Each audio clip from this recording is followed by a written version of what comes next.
I hung on, but I tumbled to the ground and Martin crashed on top of me.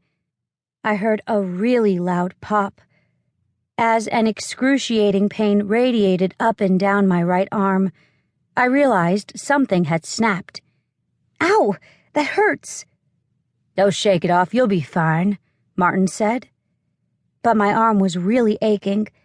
I asked him to take me home. By the time he dropped me off, my elbow had swelled to 3 times its normal size.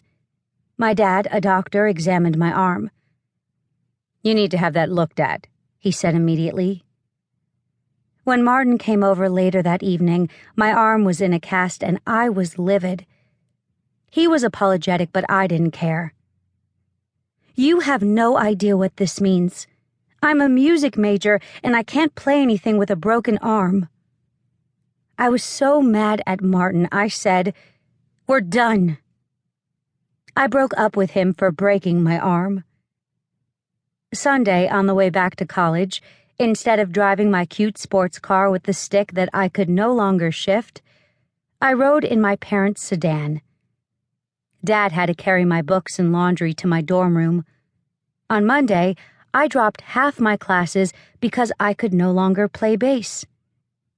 But that wasn't all. The next week was Valentine's Day. I could hear squeals from the girls who received flowers, candy, and perfume from their boyfriends. Beautiful bouquets filled my friends' dorm rooms, and the hall never smelled better. I never felt worse. Alone in my dorm room, I lay on my bed, the cast weighing heavily against my stomach. I didn't have a boyfriend, a car, or a class in my major. Music was the whole reason I'd gone to college. Now it was as absent as my cute former boyfriend. Everything that made me cool, everything that brought me attention and fed my ego was suddenly missing. For the first time, I began to wonder, what's life all about anyway? Do I have a purpose? Is this all that life has to offer? The things that mattered in my world had been stripped away, and all I had left was a question mark. If everything that brought me joy or significance was so fleeting it could disappear with the snap of an elbow, then what's the point? A friend in my dorm had been praying for me. One day, she invited me to a Christian campus meeting. I'd only been to church a handful of times since I started college, and I figured if there was ever a time to go back, this was it.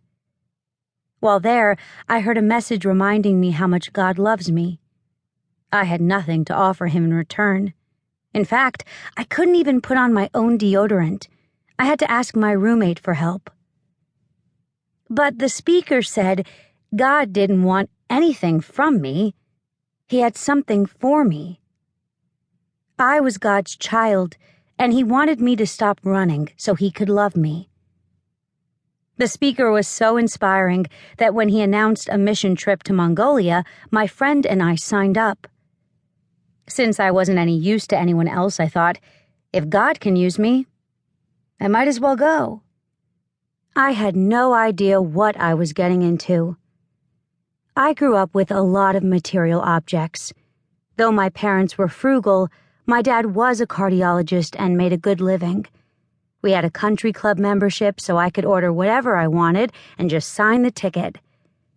When I was in high school, my parents surprised me with an expensive instrument, my very own bass. In short, I was spoiled. When I got to Mongolia, I had the culture shock of my life. We landed in Ulaanbaatar, the capital city. Located between China and Russia, the country had been under Soviet influence until 1990, when it had its own democratic revolution. 6 years later, I could still see the influence. The apartment complexes were identical buildings in dire need of maintenance. Everything was dirty. We spent our first 4 days meeting with local church leaders. They took us to a pizza restaurant where the menu revealed 3 kinds of pizza: mutton, cheese, and American. The American pizza was topped with ham, corn, and mutton. Apparently they didn't know